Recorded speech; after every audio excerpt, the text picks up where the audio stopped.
Olá, estamos de volta com mais uma edição do Vai Cair na OAB. E no programa desta semana trouxemos mais uma dica fundamental para que você possa realizar com sucesso um exame de ordem. Confira os detalhes no vídeo. Olá, vamos falar hoje sobre o tema imunidade tributária. Antes de entrarmos nesse tema, vamos falar sobre o poder de competência.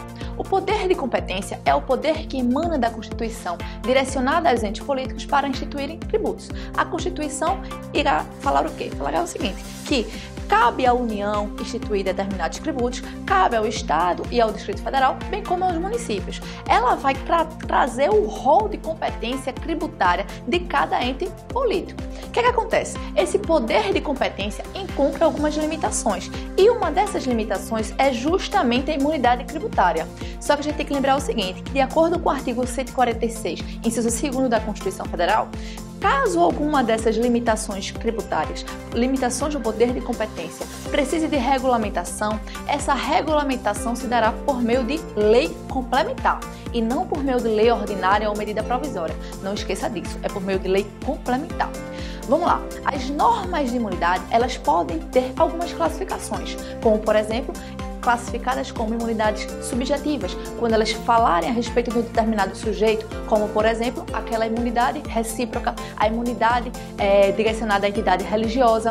Temos as imunidades ainda como classificação direcionadas a certos objetos, como por exemplo a imunidade direcionada ao papel, ao livro, jornal e periódico, enfim, essa imunidade que diz respeito a esse determinado objeto. E temos ainda uma terceira classificação, que diz respeito àquela imunidade mista. Como assim? Ela vai mesclar tanto a imunidade subjetiva, essa classificação subjetiva, como a classificação objetiva. A exemplo disso, temos o ITR, tá certo? Que ela vai ser direcionada tanto ao proprietário como à pequena gleba rural, tá certo? Ela vai mesclar essas duas situações.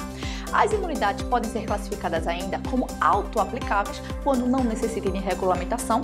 A Constituição já confere e já é direto, como por exemplo a imunidade recíproca, e não auto-aplicáveis quando necessitarem sim de regulamentação, como por exemplo as imunidades direcionadas a algumas entidades, como por exemplo entidades assistenciais sem fins lucrativos que precisarem de regulamentação. Lembrando que essa regulamentação será por meio de lei complementar, conforme previsão do artigo 146, inciso 2º, como a gente já falou anteriormente. Outra coisa, normas de imunidade encontram previsão na Constituição Federal, tá certo? As normas de imunidade têm previsão constitucional, diferentemente do que acontece com as normas de isenção, que tem previsão por meio de lei. O ente político, de forma voluntária, ele vai conceder aquela isenção ou não. A Constituição, quando fala de norma de imunidade, ela não tem essa voluntariedade, ela obriga a não instituição daquele determinado tributo naquela situação específica, tá certo? Ela é uma norma de não incidência qualificada, conforme a doutrina entende. Então, a gente vai entrar agora nas normas de imunidade do artigo 150, inciso 6º da Constituição Federal, que são as imunidades gerais relativas aos impostos. Na linha A, a gente tem o quê? Que é vedada a instituição de impostos sobre patrimônio, renda e serviços uns dos outros, ou seja, a União não pode instituir impostos sobre patrimônio, renda e serviços direcionados aos municípios e aos estados, e assim sucessivamente no que diz respeito aos estados e aos municípios e Distrito Federal.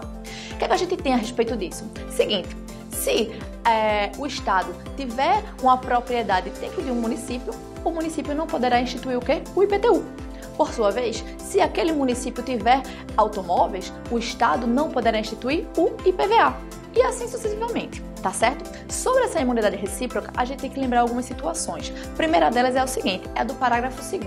Ela vai falar o quê? Que essa imunidade recíproca, ela pode ser estendida às autarquias e fundações públicas, desde que direcionadas às suas finalidades essenciais. Outra coisa, são duas súmulas do STF. De acordo com o entendimento do STF, se porventura uma autarquia se fizer uma promessa de compra e venda com um particular, o que acontece? O prometente comprador de um imóvel que seja da autarquia, ele será considerado sujeito passivo do IPTU, tá certo? Para evitar que ele falasse o que, não vou deixar o nome da autarquia e nunca vou passar para o meu nome, para nunca receber a tributação. O STF avançou e falou o quê? Que o prometente comprador, ele vai ser sim o sujeito passivo dessa relação de julgamento tributária. Outra coisa, no caso do ITBI, o que acontece? Se uma autarquia vender um imóvel a um particular, quem será o sujeito passivo dessa relação? Quem será o contribuinte nessa relação? Vai ser o comprador, já que a autarquia tem imunidade recíproca, tá certo? A linha B, ela vai tratar sobre a imunidade direcionada a entidades religiosas. O que acontece? Essa imunidade é direcionada à entidade, tá certo? E não àquele espaço físico, ok? O que a gente tem sobre isso? O que a gente tem que saber sobre isso? Primeiro, as maçonarias, elas não recebem essa imunidade. Outra coisa, não é somente a Igreja Católica, não é somente isso, não. A Constituição Federal, ela quer respeitar o Estado laico, tá certo? Ao mesmo tempo, ela quer proteger o direito de acesso à religião, o direito da livre religião, de liberdade de culto, tá certo? Liberdade religiosa. Então, se ela quer observar e se respeita essa liberdade religiosa, ela fala o que é vedado da instituição de impostos sobre patrimônio, renda e serviços dessas entidades religiosas, tá certo? O que acontece? Se essa entidade religiosa tiver um imóvel alugado a um terceiro e se esse valor estiver sendo revertido às suas finalidades essenciais, este imóvel continuará sendo beneficiário da imunidade relativa ao IPTU. Lembre-se, a igreja, a entidade religiosa, tem que estar figurando como locadora, tá certo? Tem que ser, por exemplo, a proprietária do imóvel.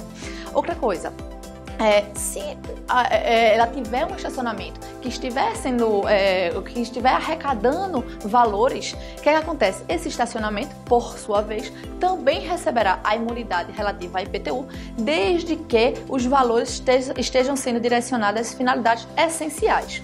O entendimento dessa situação por exemplo, na verdade, é uma aplicação análoga da súmula vinculante 52, tá certo? A súmula vinculante 52, ela é direcionada àquelas entidades da linha C do artigo 150, inciso 6º.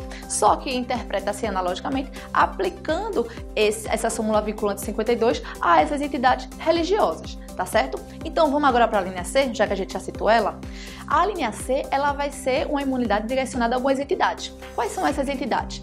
Partido político, fundação de partido político, entidades educacionais e assistenciais sem fins lucrativos e sindicatos dos trabalhadores. Não é sindicato patronal, é sindicato dos trabalhadores. Não esquece disso. Então, voltando à súmula vinculante 52, o que ela falava? Que se essas entidades tiver um imóvel, estiver alugado a terceiros, o que acontece? Ela será beneficiária da imunidade relativa ao IPTU, desde que o valor arrecadado esteja sendo utilizado às suas finalidades essenciais. Lembra sempre dessa situação, finalidades essenciais, finalidades essenciais. Se estiver sendo direcionada às finalidades essenciais, vai receber essa imunidade relativa ao IPTU, tá certo? Vamos andar mais um pouquinho e vamos para a linha D, aquela imunidade que a gente falou no começo que classifica como imunidade objetiva. Ela é direcionada aos livros, jornais, periódicos e o papel destinado à sua impressão, tá certo? O STF já aprofundou o assunto e disse o seguinte, que os álbuns de figurinhas, as listas telefônicas, inclusive as revistas pornográficas, elas serão beneficiadas dessa imunidade, direcionada a essa imunidade cultural, tá certo? Que entende-se que essa imunidade da linha D, ela é classificada, ela é chamada também como imunidade cultural, tá certo? Há o livre acesso à cultura, à informação, o STF quer esse livre acesso à cultura e à informação, então estende-se a outras formas de informação, tá certo? Aquele panfleto que só tem informativo de preço, aí não tem não. Manual de instrução de um aparelho eletrônico que a gente compra também vai ter, porque tem o quê? Informação. Livre acesso à informação vai receber a imunidade cultural, tá certo? Vamos lá. O que acontece? A gente tem que lembrar o seguinte, que a tecnologia evoluiu e há muitas mídias utilizadas para a leitura de livros que, na verdade, é aquela situação do e-book, tá certo? O que acontece? Muita gente não usa mais livro papel, livro palpável, usa aquelas mídias digitais, tá certo? E o que acontece? Tem alguns aparelhos que são direcionados apenas para esta leitura dessas mídias, como o Kindle, ok? Então, esse Kindle, como entende-se que ele é assemelhado ao papel, já que ele é utilizado apenas para leituras de livros digitais, desses e-books, receberão também essa imunidade, tá certo?